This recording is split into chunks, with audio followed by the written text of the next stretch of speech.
अस्सलामुअलैकुम वरहमतुल्लाहि वबरकातुहू। तो इस टाइम हम आपके लिए एक और वीडियो लेके आए हैं। ये वीडियो रहेगा हमारा वोकेशनल ट्रेनर पोस्ट जो निकले थे रिसेंटली, और आज जो उन्होंने मेल्स जो किया है कैंडिडेट्स को, तो उसके बाद बहुत सारे कैंडिडेट्स हमें मैसेज कर रहे थे, तो उन सब के लिए हमने एक ही कंबाइंड वीडियो बनाया है। उसमें हमें पूछ रहे थे सिलेबस एंड ऑल दैट का। तो उम्मीद है इस वीडियो पे आप बने रहेंगे और इसमें हमने सारी चीज़ें कवर कर ली है। सबसे पहले अगर हम बात करेंगे इस रिक्रूटमेंट की, ये जो वोकेशनल ट्रेनर पोस्ट निकला था, ये निकला था अंडर सेंटम वर्क स्किल। ये एक प्राइवेट कंपनी है, तो ये हायर करते हैं वोकेशनल ट्रेनर्स को और ये प्रोवाइड करती है गवर्नमेंट को। तो इन्होंने जो एडवर्टाइजमेंट निकाला था वो निकाला था वोकेशनल ट्रेनर पोस्ट के लिए। अगर हम वोकेशनल ट्रेनर पोस्ट की बात करेंगे, ये एक टीचिंग जॉब है। इसमें क्या होता है, जो भी कैंडिडेट प्लेस होता है उसकी पोस्टिंग होती है हाई स्कूल और हायर सेकेंडरी में। वहाँ पे जो उनका जो ऑप्शनल सब्जेक्ट जो ऐड हुआ है वोकेशनल, तो इसमें ये हेल्थ केयर सब्जेक्ट को वहाँ पे टीच करते हैं यूजुअली 9th 10th या 11th 12th स्टूडेंट्स को। इसकी सैलरी की अगर हम बात करेंगे, इसकी सैलरी जो है वो फिक्स्ड रहती है, दैट इज़ 20,000। और इसकी अगर हम पोस्टिंग की बात करेंगे, इसकी पोस्टिंग होती है अपने डोमिसाइल डिस्ट्रिक्ट में। तो यहाँ पे जो एडवर्टाइजमेंट निकाला था सेंटम वर्क स्किल ने, तो उन्होंने आज नोटिस निकाला रिगार्डिंग एग्ज़ाम के लिए। और जो एग्ज़ाम का जो डेट रखा है उन्होंने, वो रखा है 11 अप्रैल। तो इसका एग्ज़ाम जो रखा है वो रखा है 11 अप्रैल को, यानी ट्यूसडे को रखा है 2 शिफ्ट्स में। तो मॉर्निंग शिफ्ट के लिए इन्होंने कैंडिडेट्स को मेल किया है कि आपका एग्ज़ाम 9:30 बजे शुरू होगा, और इवनिंग वालों के लिए इन्होंने मेल किया है कि आपका एग्ज़ाम 2 PM पे लिया जाएगा। तो जो ही कैंडिडेट्स रिटन एग्जामिनेशन लेंगे उसके बाद उनका इंटरव्यू होगा। इंटरव्यू की अगर हम बात करेंगे, वो 13 अप्रैल को लिया जाएगा 9:30 ऑनवर्ड से। और अगर हम बात करेंगे, ये जो एग्ज़ाम है या इंटरव्यू है, इसकी जो लोकेशन रखी गई है वो रखी गई है अगर हम बात करें गवर्नमेंट हायर सेकेंडरी, जो कि है गांधी कॉलेज के नज़दीक है। ठीक है, गांधी कॉलेज के नज़दीक है ये। और इन्होंने वहाँ पे एग्ज़ाम को रखा है MPML government higher secondary near Gandhi college, इसका एग्ज़ाम सेंटर रहेगा। और इन्होंने एक और पॉइंट इसमें मेंशन किया है कि इंटरव्यू में जो स्टार्ट होगा वो होगा 9:30 से स्टार्ट, और ये रह सकता है 7 बजे तक, क्योंकि इंटरव्यू में टाइम लगता है और number of the candidates already बहुत ज़्यादा है। तो कैंडिडेट्स को बोला गया है कि वो अपना अरेंजमेंट लेट का वो खुद करेंगे। हम आगे बढ़ते हैं। अब अगर हम देखेंगे कि इसमें कुछ डॉक्यूमेंट्स रिक्वायर्ड है एग्ज़ाम से अपेयर करने से पहले। तो अगर आप रिटन टेस्ट के लिए जा रहे हैं, मेक श्योर आप जो फिल्ड फॉर्म जो मैंने ऑलरेडी ग्रुप में शेयर किया है, आप उसका प्रिंट आउट निकालोगे, उसकी हार्ड कॉपी फिल करोगे और वो हैंड ओवर करोगे बिफोर रिटन एग्जामिनेशन। ये बात यहाँ पे याद रखना ज़रूरी है, ये मैंडेटरी है कि आप फिल्ड फॉर्म को वहाँ पे सबमिट करें। आपको और कोई डॉक्यूमेंट रिटन एग्जामिनेशन के टाइम नहीं देना है, खाली आपको फिल्ड फॉर्म आपको इनको प्रोवाइड करना है। तो जब आप फिल्ड फॉर्म दोगे तो उसके बाद आप लोगों का रिटन एग्जामिनेशन होगा। रिटन एग्जामिनेशन के बाद इंटरव्यू होगा फिर अकॉर्डिंगली 13 को। 13 के इंटरव्यू की अगर हम बात करेंगे, उसके लिए आपको सेपरेट डॉक्यूमेंट्स चाहिए। डॉक्यूमेंट्स की अगर हम बात करेंगे, वो ये सारे डॉक्यूमेंट्स ओरिजिनल में चाहिए।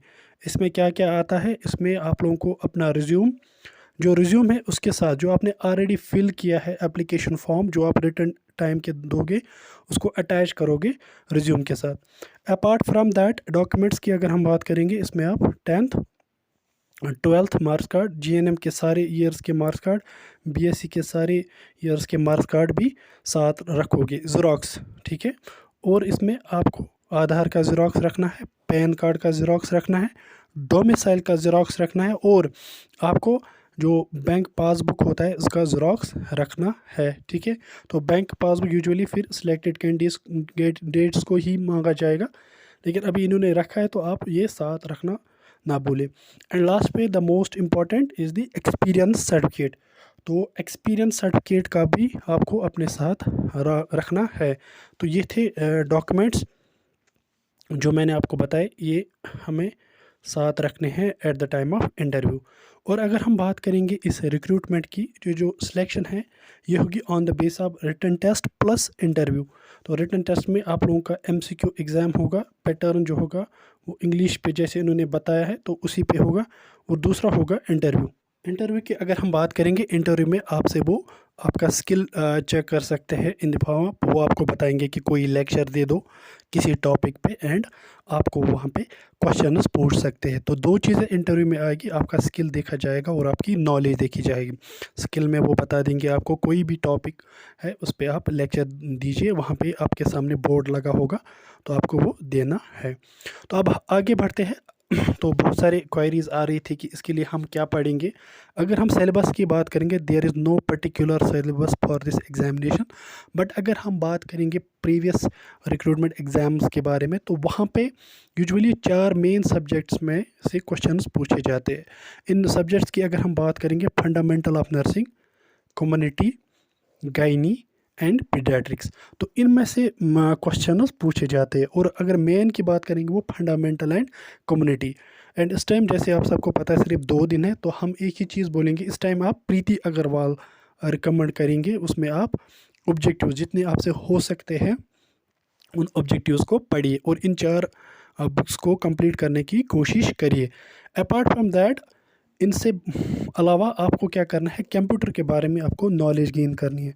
कंप्यूटर में जैसे एक्सेल आता है, वर्ड आता है, या वो बाकी चीज़ें आती है, रैम आता है, वो तो रैंडम एक्सेस मेमोरी, वो सारे वो सब आपको याद रखना है। तो कंप्यूटर की नॉलेज भी आप इन 2 दिनों जितनी आपसे हो सकती है आप वो गेन करें, क्योंकि इंटरव्यू के टाइम पे भी आपसे कंप्यूटर के बारे में क्वेश्चंस पूछे जा सकते हैं या रिटन एग्जामिनेशन में भी। ठीक है, तो ये था थोड़ा सा गाइडेंस अबाउट दी सिलेबस, आप किन चीज़ों पे फोकस करोगे। And last is the interview. Interview की अगर हम बात करेंगे, यहाँ पे हम अपनी तरफ से कुछ टिडबिट्स देंगे इंटरव्यू के लिए। तो अगर आप इन चीज़ों को फॉलो अप करने की कोशिश करोगे तो आपका इंटरव्यू इंशाल्लाह बेस्ट होगा और वो बहुत इम्प्रेस होंगे आपसे। पॉइंट नंबर 1 इसमें क्या आप याद रखोगे, फॉर्मल ड्रेस। तो जब भी आप वहाँ जाओगे आप फॉर्मल ड्रेस में जाओगे, ऐसा कुछ भी नहीं ड्रेस होना चाहिए जिसमें आप कुछ और लगोगे। तो आपका जो ड्रेस पैटर्न है वो फॉर्मल होना चाहिए। दूसरा चीज़, जब आप इंटरव्यू दोगे, ट्राई टू बी कॉन्फिडेंट। आप खुद में कॉन्फिडेंस लाने, कॉन्फिडेंट रहना है। नो डाउट अगर आपको पता भी ना हो तो अपनी कॉन्फिडेंस लेवल को हाई रखना है। नेक्स्ट जो इसमें मैंने आपको बताया वो आपको बता सकता है कि आप किसी भी टॉपिक पे यहाँ पे लेक्चर दीजिए। तो आप क्या काम करेंगे इन 2 दिनों, कोई एक टॉपिक जो आपको सब्जेक्ट पसंद है तो उसमें से एक टॉपिक आप हम तैयार करने की कोशिश कीजिए। मे बी आपको कल को वहाँ पे देना पड़े, आपको ऑप्शंस मिले, क्या कभी ऐसा भी हो सकता है वो आपको वहीं से बोलेंगे, लेकिन मोस्ट ऑफ़ द टाइम वो बोलेंगे आपको कि आप खुद यहाँ पे एक लेक्चर दीजिए किसी भी टॉपिक पे। तो जब आप घर से ही उसके बारे में थोड़ा सा पढ़ के जाओगे तो आपको आसानी होगी, तो उस टॉपिक के बारे में आप डेप्थ नॉलेज लोगे। ठीक है, नेक्स्ट पॉइंट इज़, जब भी आप इंटरव्यू दोगे try to maintain eye to eye contact. जो आपका इंटरव्यू लेने वाला होगा तो आप eye to eye contact maintain करने की कोशिश कीजिए। आप ना दाएं देखिए, ना बाएं, ना नीचे देखने की कोशिश ना करें, बल्कि eye to eye, good eye to eye contact वहाँ पे। उसके बाद जब भी इंटरव्यू आपसे कोई सवाल पूछेगा या वो आपसे मतलब कंफ्यूज करने की कोशिश करे, तो आप वहाँ पे आर्ग्यू करने की कोशिश बिल्कुल भी ना करें। तो वहाँ से आप पोलाइटली वहाँ पे इंटरव्यू रूम में रहेंगे। ठीक है, एंड वन मोर थिंग, अगर आपसे कोई क्वेश्चन पूछा जाएगा, अगर आपको नहीं आया, आप सीधे इंटरव्यू को बोलिए कि I don't know the answer, आप आगे बढ़िए। तो सीधा आप उनको बता दीजिए, बल्कि खुद को ऐसे ना पजल में ना दोहराए। ठीक है, तो ये थी हमारी तरफ से छोटी सी इन्फॉर्मेशन जो हमने कलेक्ट की और हमने आपके सामने यहाँ पे इसको प्रेजेंट किया। होप आपको इस वीडियो से सारी क्वेरीज जो थी रिक्रूटमेंट के रिगार्डिंग वो दूर हुई होगी। अब ऐसे बंदे भी इसमें मिल रहे हैं जिनको अभी मेल नहीं आया है, उनको हम बताना चाहेंगे कि नो डाउट आप लोगों ने इसमें अप्लाई किया, सीवी भेजा, लेकिन सीवी के बाद सेंटम वाले आप लोगों को मेल के थ्रू एक link, Google form link provide करते थे। उस पे आपको एक फॉर्म, ऑनलाइन फॉर्म सबमिट करना पड़ता था। तो जिस बंदे ने वो फॉर्म सबमिट किया है तो उसको शॉर्ट लिस्ट किया गया, चाहे वो कोई भी हो। अगर किसी की 7 ही मंथ एक्सपीरियंस हो या 10 मंथ की, उसको भी शॉर्ट लिस्ट किया है।